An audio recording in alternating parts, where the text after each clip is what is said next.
wabarakatuh dan salam sejahtera. Saya Cikgu Nur Ashifah binti Abdullah, Guru Besar Sekolah Kebangsaan Gong Tok Nasik, Kuala Terengganu.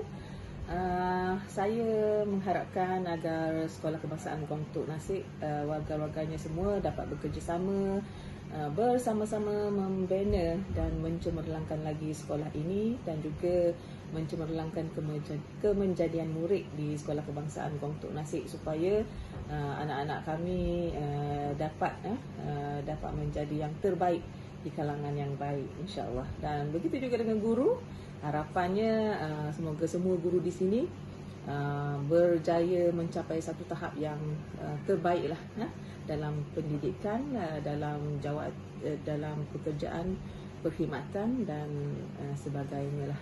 Jadi yang terbaik, insya-Allah.